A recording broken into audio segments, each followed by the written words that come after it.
السلام علیکم friends, welcome to کتاب نگری یوٹیوب چینل۔ کتابوں کی نگری میں خوش آمدید۔ میں ہوں آپ کی ہوسٹ اقرا یاسین، اور آج میں آپ کے لیے لے کر آئی ہوں کرن رفیق کے قلم سے تحریر کردہ ناول عشق نہ چاندہ یار کی ایپیسوڈ نمبر 16 کو لے کر۔ اس ایپیسوڈ کو سٹارٹ کرنے سے پہلے آپ کر لیجئے ہمارے چینل کو سبسکرائب، ویڈیو کو لائک اور کلک کر لیجئے بیل آئیکن کو۔ اب آتے ہیں ایپیسوڈ کی جانب۔ حازم سمجھ گیا تھا کہ حاطب نے کوئی شرارت کی ہوگی جسے آس پاس سیریس لے گئی ہوگی، لیکن باقی گھر والوں نے پریشانی سے اس کی سرخ آنکھوں کو دیکھا تھا۔ سب سے پہلے ہمدان شاہ نے پوچھا، آسپا بیٹا کیا ہوا ہے؟ تم رو رہی تھی کیا؟ اور تمہاری آنکھیں اتنی ریڈ کیوں ہو رہی ہیں؟ سب ٹھیک ہے نا؟ ہمدان شاہ کے پوچھنے کی دیر تھی کہ آسپا نے زاروں کی طرح رونا شروع کر دیا۔ حازم نے اسے اپنے حصار میں لیا اور سرگوشی نما آواز میں بولا، گڑیا آج اس گدھے کو پاپا سے بچا لو، میں خود اس کے کان کھینچوں گا۔ آسپا نے ایک نظر حازم کو دیکھا جس کی نظروں میں التجا تھی، جبکہ ہمدان شاہ کے ساتھ باقی گھر والے بھی پریشانی سے اسے دیکھ رہے تھے۔ چھوٹے پاپا میں اس سے پہلے کہ وہ بات مکمل کرتی حاطب بھاگنے والے انداز میں کمرے میں داخل ہوا تھا اور پھولے ہوئے سانس سے بولا، پاپا میں نے سچ میں کچھ نہیں کیا، یہ سب اس لڑکی کی غلطی تھی۔ اب گیا یہ گدھا کام سے۔ حازم اپنا سر نفی میں ہلا کر بڑبڑایا، جبکہ ہمدان شاہ نے حاطب کو غصے سے دیکھا تھا۔ آسپا یہ کس لڑکی کی بات کر رہے اور آپ اس کی وجہ سے رو رہی ہیں کیا؟ ہمدان شاہ نے کافی سخت لہجے میں پوچھا تھا۔ لے بھائی حاطب، تیری زبان کی ضدن تجھے مروائے گی، یہ تو طے تھا، لیکن اتنی جلدی مروائے گی یہ پتہ نہیں تھا۔ میں نے تو وہی کام کیا، آ بیل مجھے مار۔ خیر یہ ہٹلر کا جانشین تجھے آج تیری نانی دادی، ان کی نانی دادی بھی یاد کروا دے گا۔ حاطب سمجھ گیا تھا کہ آسفا نے کسی کو کچھ نہیں بتایا، اس لیے خود سے بولا۔ آسفا نے شرمندہ ہوتے ہوئے سر جھکا لیا، جبکہ ہمدان شاہ غصے سے اپنی جگہ سے اٹھے تھے۔ حاطب ہمدان شاہ مجھے کمرے میں ملا۔ ہمدان شاہ یہ بول کر وہاں سے چلے گئے، جبکہ حاطب نے بے چارگی سے آمنہ شاہ کو دیکھا جو کندھے اچکا گئی تھی۔ اشال تو ایسے ظاہر کر رہی تھی جیسے ہادی کو دیکھنے پر اسے گولڈ میڈل ملنے والا تھا، جبکہ حازم نے اسے دل جلانے والی مسکراہٹ کے ساتھ دیکھا اور اپنا دایاں انگوٹھا اوپر کر کے اسے بیسٹ آف لک کا اشارہ کیا۔ کمینہ انسان، دیکھ لوں گا تم سب کو میں۔ حاطب یہ بول کر ہمدان شاہ کے کمرے کی طرف بڑھ گیا۔ حاطب ناک کر کے ہمدان شاہ کے کمرے میں داخل ہوا تو ہمدان شاہ سامنے صوفے پر سنجیدہ بیٹھے تھے۔ حاطب نے دروازہ بند کیا اور ڈرتے ڈرتے ہمدان شاہ کے پاس کھڑا ہوا۔ جب تمہارا نکاح ہوا تھا حاطب، تو میں نے تم سے کہا تھا کہ آسفا مجھے اشال سے زیادہ عزیز ہے۔ اس کی آنکھوں میں کبھی بھی تمہارے مذاق کی وجہ سے آنسو نہیں آنے چاہیے۔ بولو، کہا تھا نا؟ ہمدان شاہ نے کافی سخت لہجے میں پوچھا۔ جی پاپا کہا تھا، لیکن وہ مجھے اپنی ساری گرل فرینڈز کے نام بتاؤ۔ ہمدان شاہ نے جتنی سنجیدگی سے کہا تھا، حاطب نے اتنا ہی غیر سنجیدہ ہو کر جواب دیا تھا۔ Shumail English department, Hira maths department, Zobia Urdu department, Shaina physics department, Kainat chemistry department, Sofia botany department, Nazish psychology department, Laiba sociology department, Hania fine arts department, Shifa economics department, Sara business department.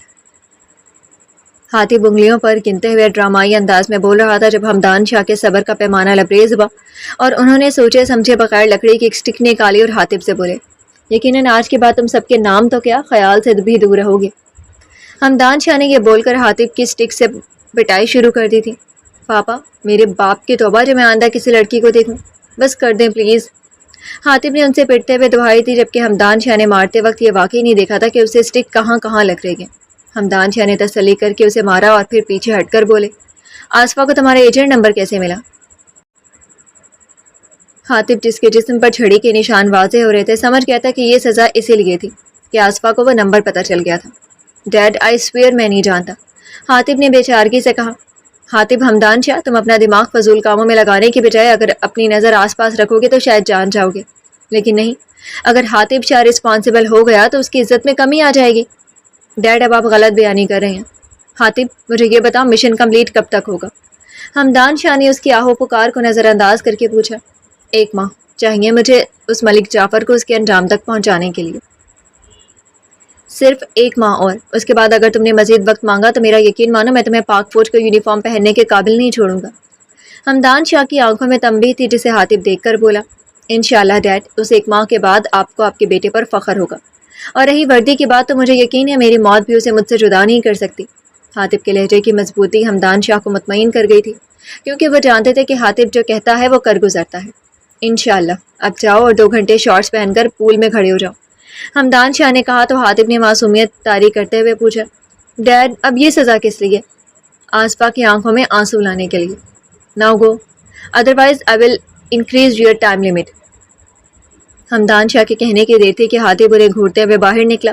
آج کا دن ہی خراب ہے اور اوپر سے اس ہٹلر کی جانشین کی سزائیں۔ حاطب حمدان شاہ تجھے اللہ ہی ہمت دے، آمین۔ حاطب خود سے بڑبڑا کر پول کی طرف چلا گیا جبکہ باقی گھر والے سوائے آصفہ کے اس کی حالت پر ہنس رہے تھے۔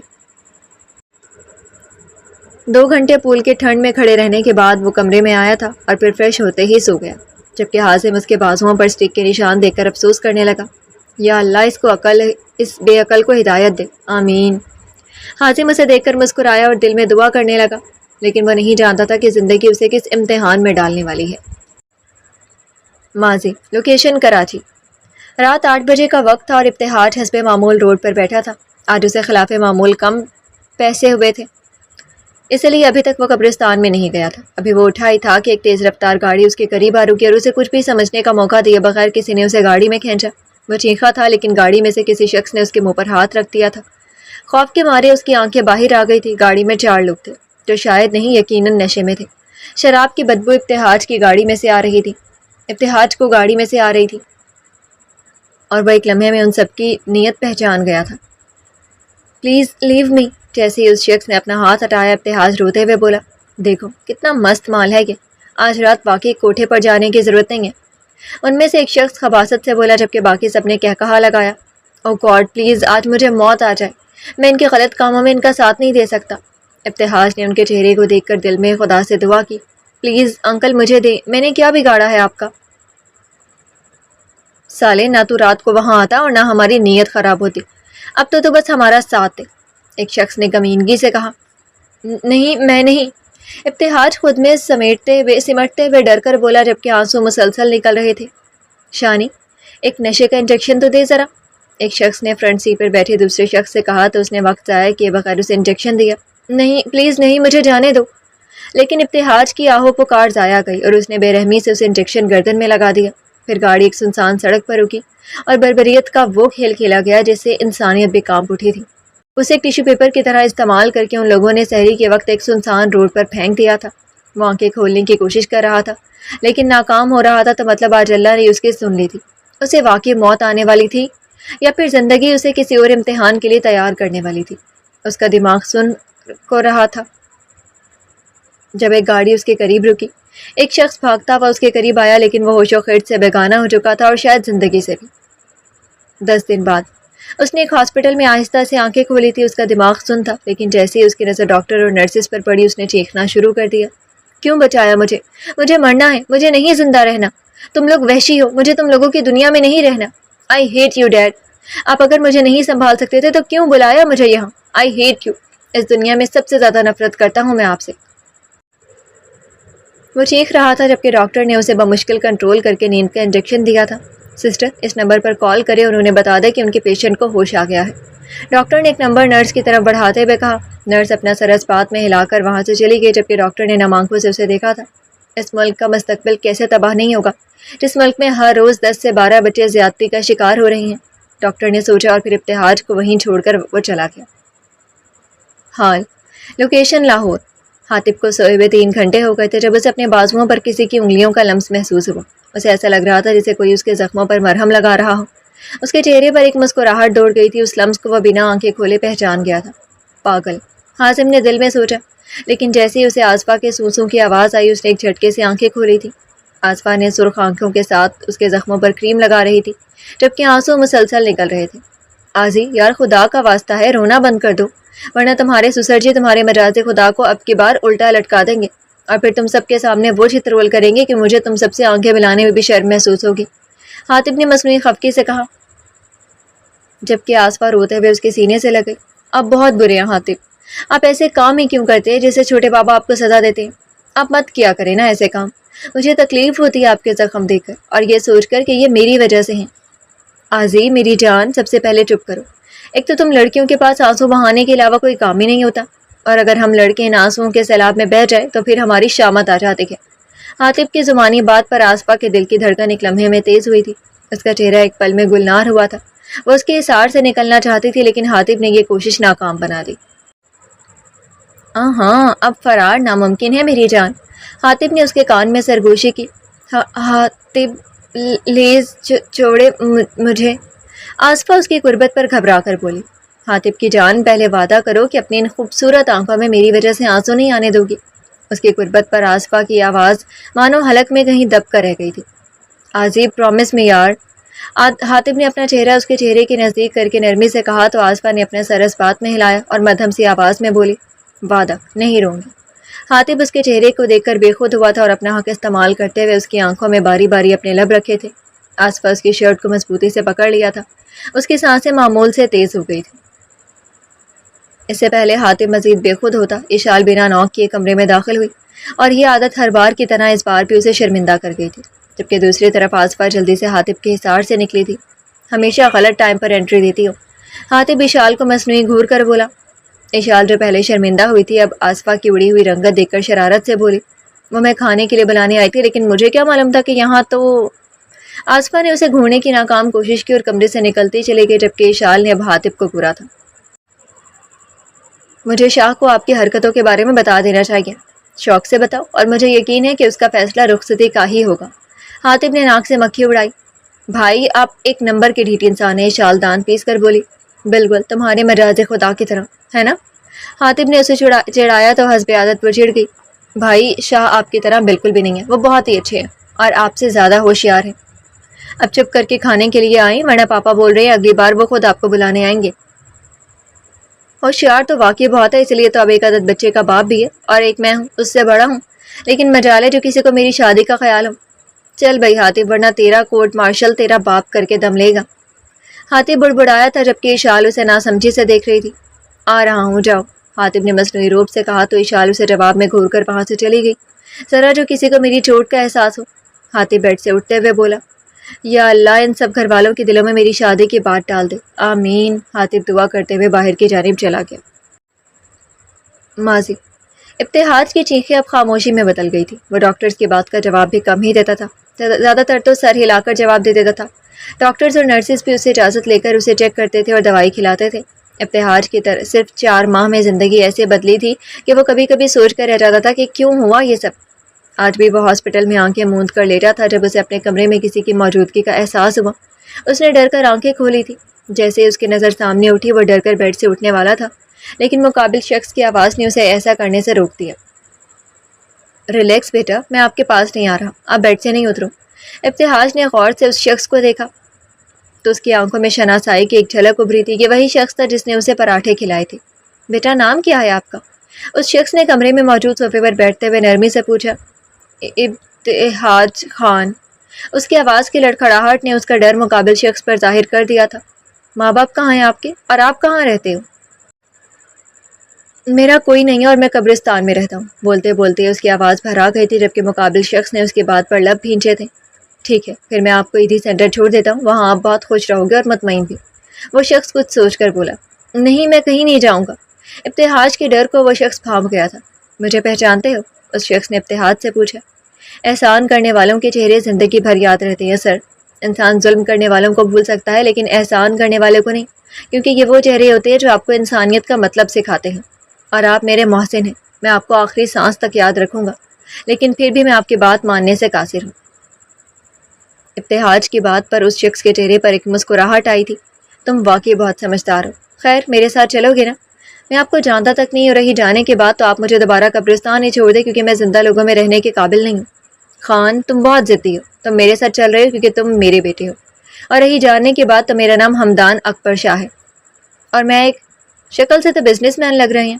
ابتہاج کا ڈر کافی حد تک حمدان شاہ سے کم ہو گیا تھا، اسی لیے جلدی سے بولا، ہاں ایسا ہی ہے، اب میرے ساتھ جانے کی تیاری کرو۔ حمدان شاہ کی مسکراہٹ کافی گہری ہوئی تھی اس کی بات پر، لیکن میں آپ کے ساتھ ایک شرط پر ہی جاؤں گا۔ کیسی شرط؟ یہی کہ میں اس شہر میں نہیں رہوں گا اور آپ مجھ سے 10 قدم کی دوری پر رہ کر بات کریں گے، کبھی بھی میری زندگی کے بارے میں کوئی سوال نہیں کریں گے۔ ابتہاج نظریں جھکا کر بولا، مجھے منظور ہے۔ حمدان شاہ نے اس کے جھکے ہوئے سر کو دیکھ کر کہا۔ ایک عجیب سی کشش تھی جو حمدان شاہ کو اس 9 سالہ بچے کی جانب کھینچ رہی تھی۔ وہ اس بچے کو ہر دکھ تکلیف سے بچانا چاہتا تھا۔ وہ نہیں جانتے تھے کہ یہ کشش کیوں ہے، لیکن اتنا جان گئے تھے کہ اب ابتہاج کو دکھ میں نہیں دیکھ سکتے تھے۔ تم ریڈی رہو، میں ڈسچارج پیپر بنوا کر آتا ہوں۔ حمدان شاہ نے نرمی سے ابتہاج کو دیکھا اور کمرے سے چلے گئے، جبکہ ابتہاج نے ایک نظر بند دروازے کو دیکھا اور خود سے بولا، مجھے نہیں معلوم کہ مجھے آپ پر یقین کرنا چاہیے یا نہیں، لیکن آپ میرے محسن ہیں اور میرا دل آپ پر یقین کرنے کو کہہ رہا ہے۔ زندگی بعض دفعہ بہت تلخ ہو جاتی ہے۔ ٹرسٹ ایک انسان توڑتا ہے اور اعتبار ساری انسانیت سے اٹھ جاتا ہے۔ جب ایک انسان کا اعتبار ٹوٹتا ہے تو وہ اس قدر بکھر جاتا ہے جس کی کرچیاں اللہ کے سوا کوئی جوڑ نہیں سکتا۔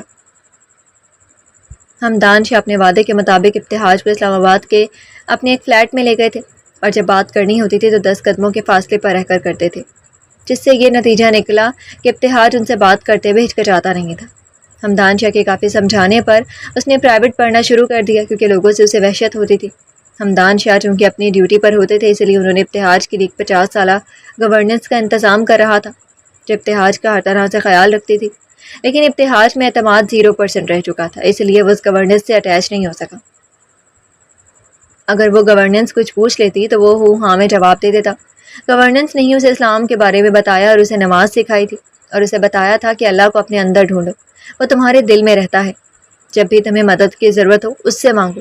ابتہاج کو 2-3 سال لگے تھے نماز سیکھنے اور قرآن پاک پڑھنے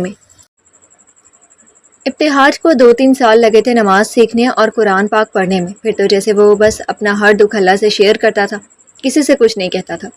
وقت ایسے ہی گزر رہا تھا، ابتہاج نے کالج پاس کر لیا تھا۔ اس بار جب حمدان شاہ اس کے پاس آئے تو ان کا ارادہ اسے یونیورسٹی بھیجنے کا تھا۔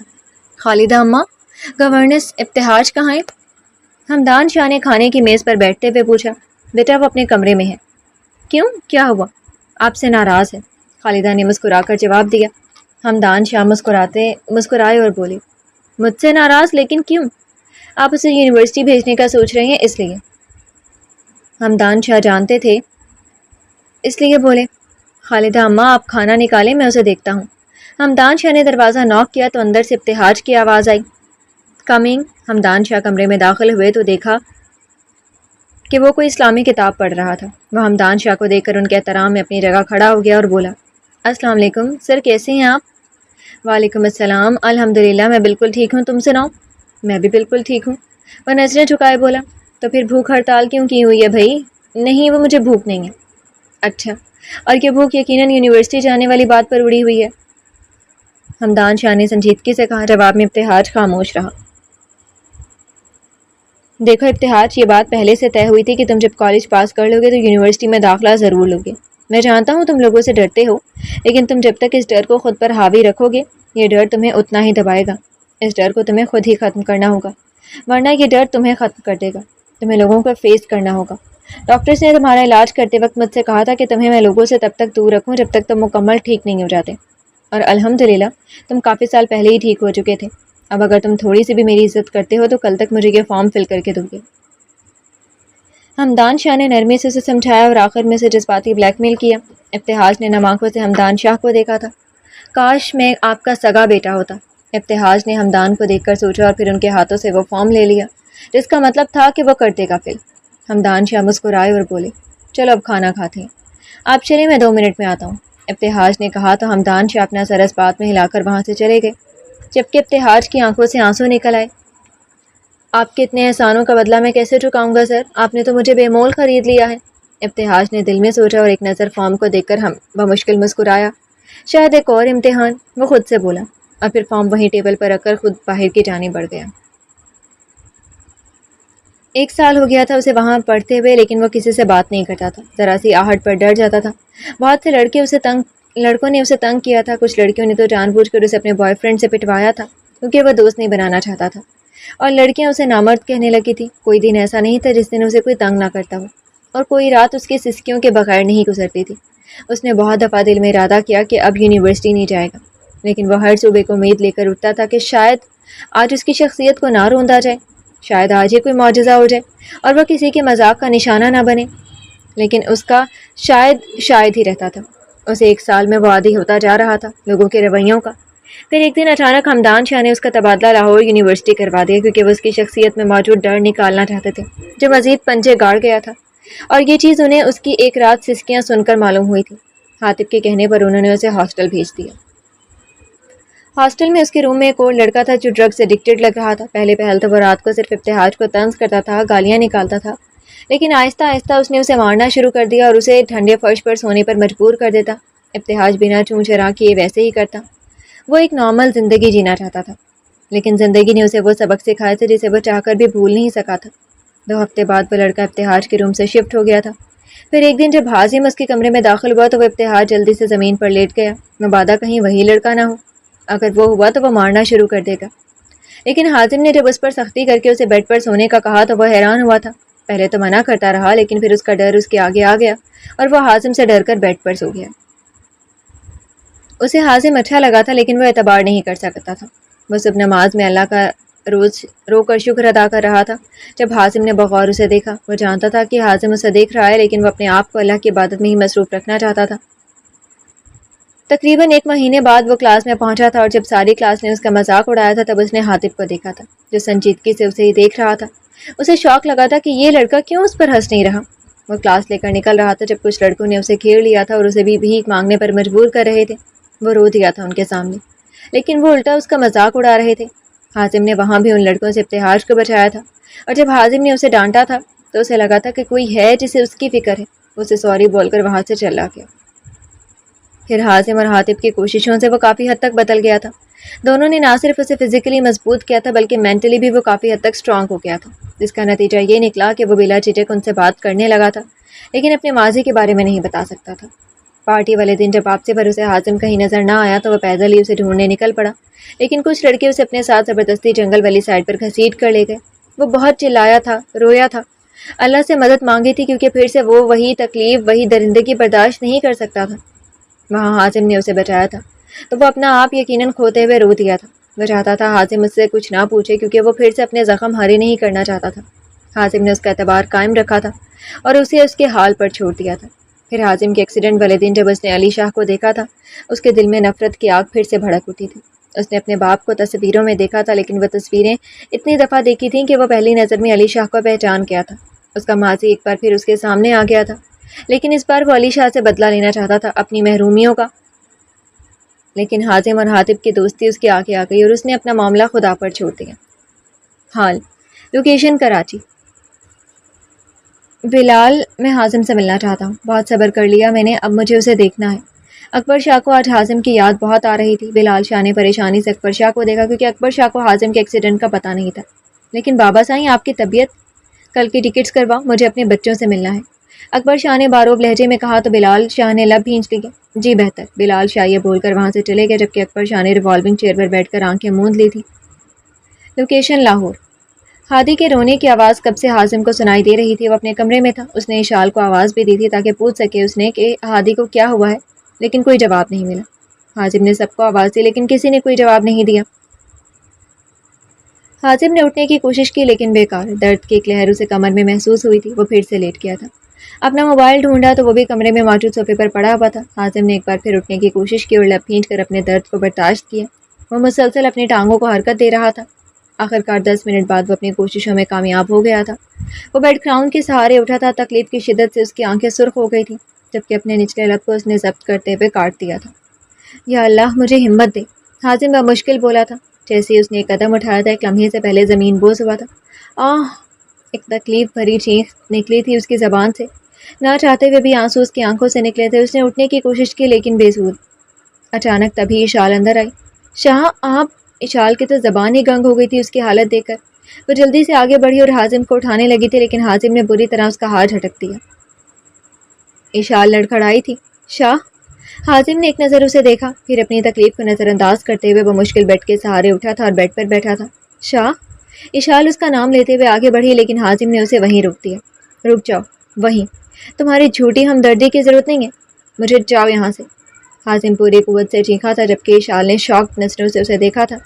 شاہ، آپ اس طرح کیوں بول رہے ہیں؟ اشال نم آنکھوں سے بھرائے لہجے میں بولی۔ جواب میں حازم نے اسے تیز نظروں سے گھورا تھا، لیکن جیسے ہی اس کی نظر اس کی نم پلکوں پر پڑی، وہ رخ موڑ گیا تھا، کیونکہ وہ جانتا تھا کہ وہ ان آنکھوں کے سامنے ہار جائے گا۔ جی تو ڈیئر فرینڈز، کیسے لگی آپ کو آج کے ایپیسوڈ؟ کمنٹ سیکشن میں ضرور بتائیے گا۔ پھر حاضر ہوں گے ناول کے نیکسٹ ایپیسوڈ کے ساتھ، تب تک کے لیے اجازت دیجیے۔ شکریہ، اللہ حافظ۔